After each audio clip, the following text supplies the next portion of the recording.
আসসালামু আলাইকুম, কেমন আছেন সবাই? আজকে সোমবার। আজকে ফরিদপুর জেলার সালতা উপজেলার বালিয়াগুট্টি বাজারে ছিল হাটবার। ওই বাজারের ব্যবসায়ী আব্দুল খালেক, তাকে ফোন করছি এবং ওই বাজারের আজকের যে আপডেট পেঁয়াজের দামে সেটা জানতে পারছি।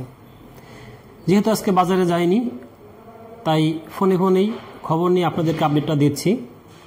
গতকালকে বলছিলাম যে পেঁয়াজের যেভাবে আমদানি হয়েছিল, দাম বেশি ছিল বা আমদানি কমে গেছিল, দামটা একটা নাগালের বাইরে চলে গিয়েছিল।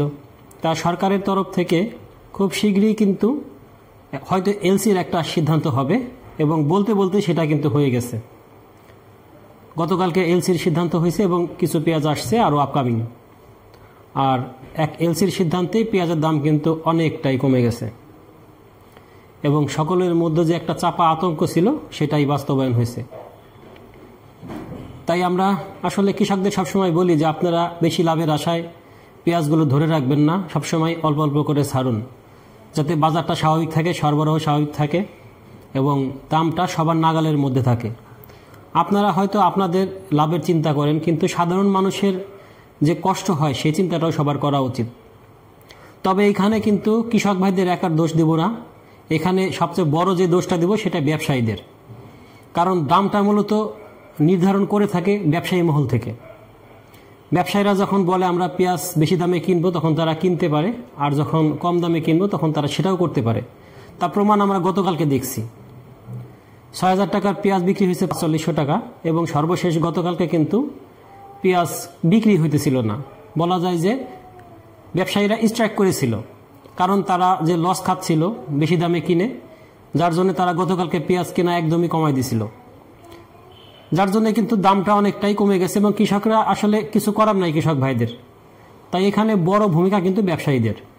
তাই ব্যবসায়ীরা যদি দামটা বেশি অস্বাভাবিক পর্যায়ে রাখতে চান বা বেশি লাভের আশায় বেশি দাম দিয়ে কিনতে চান বা বেশি লাভ দাম বিক্রি করতে চান, আলটিমেটলি ক্ষতি কিন্তু কৃষকদের সাথে সাথে আপনাদেরই হচ্ছে।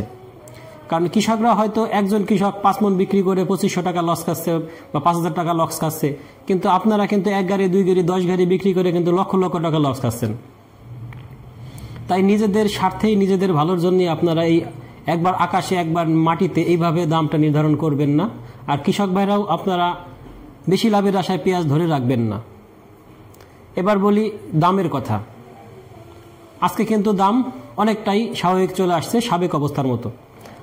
আজকে পেঁয়াজের মান ভেদে যেটা পুরান পেঁয়াজ মানে হালি পেঁয়াজ, সেটার দাম ৩৭০০ থেকে ৪,০০০ টাকা বিক্রি হয়েছে। তার মানে বলা যায় কিন্তু দামটা মোটামুটি এখন এই পর্যায়ে নাগালের মধ্যে আছে। মুড়ি কাটা কয়েকদিনের মধ্যে সম্পূর্ণরূপে চলে আসবে, অলরেডি বাজারে আসছে এবং হয়তো ৫-৭ দিনের মধ্যেই মুড়ি কাটাটা ব্যাপকভাবে চলে আসবে, তখন কিন্তু দাম আরও কমে যাবে। তাই ভোক্তাদের উদ্গ্রীব হওয়ার কিছু নাই। আবার এলসিও কিছু ঢুকছে, তবে হ্যাঁ, সরকারকে ধন্যবাদ দেব, সরকার কিন্তু ঢালাওভাবে এলসির অনুমতি দেয় নাই। একটা নির্দিষ্ট পরিমাণ বলে দিছে, সীমিত পর্যায়ে সীমিত পরিমাণে আসবে, যাতে কৃষকদের উপকার হয়। এই বিষয়ে নিঃসন্দেহে সরকারকে ধন্যবাদ দিতে হবে। আগে যেমন এলসিটা উন্মুক্ত ছিল, যার যেমন মন চায় সে সেরকম আমদানি করতে পারত, এই বছর কিন্তু সেটা করতে পারছে না। একজন ব্যবসায়ী একটা নির্দিষ্ট পরিমাণ আমদানি করবে এবং সে একবারই অনুমতি পাবে, দ্বিতীয়বার অনুমতি পাবে না। নিঃসন্দেহে এই পলিসিটা কৃষি বান্ধব পলিসি। শুধু এই পলিসিটা এই পেঁয়াজের দামের ক্ষেত্রে থাকলে হবে না, সব ক্ষেত্রে থাকতে হবে। সারটা যেমন সংকট সৃষ্টি করছে, এই সারের বিষয়টা সরকারকে দেখতে হবে। এখানে শুধু আমরা যতটুকু খবর পাইছি বা আমাদের কাছে যতটুকু তথ্য আছে, তাতে কিন্তু শুধুমাত্র একমাত্র ব্যবসায়ীরা এর সাথে দায়ী না, কিছু কৃষি কর্মকর্তাও কিন্তু এর সাথে জড়িত আছে। সরকার কিন্তু অলরেডি বলা শুরু করছে, এদেরকে চিহ্নিত করতে হবে, চিহ্নিত করে আইনের আওতায় আনতে হবে এবং শাস্তি দিতে হবে। তাহলে হয়তো সারেরটা স্বাভাবিক পর্যায়ে আসবে। এবং ব্যবসায়ীরা যারা স্টক করে রাখছে, গোপনে বিক্রি করছে, বেশি দামে বিক্রি করছে, তাদেরকেও আইনের আওতায় আনতে হবে, শাস্তির ব্যবস্থা করতে হবে। তাহলেই সারের সংকটটা দূর হবে। কারণ সারের সংকট নিশ্চিত করতে না পারলে, এই সারের সংকট দূর করতে না পারলে কিন্তু কৃষির উৎপাদন ব্যাহত হবে। তখন কিন্তু স্বভাবতই সব কিছুর দাম বেড়ে যাবে এবং তার চাপ পড়বে সাধারণ ভোক্তাদের উপরে। তাই আমরা চাই যে সারের যে সমস্যা, যে সংকট, সেটা দূর হয়ে যাক এবং আমাদের দেশটা হোক কৃষি বান্ধব দেশ। আমাদের সরকারের পলিসিগুলো হোক কৃষি বান্ধব পলিসি। যদি কৃষিতে আমরা সমৃদ্ধ হতে পারি, আমাদের যে খাদ্যের যে ঘাটতি, বিদেশ থেকে যে আমদানি করতে হয়, সে আমদানিটা আর করতে হবে না, আমরা বরঞ্চ বিদেশে রপ্তানি করতে পারবো।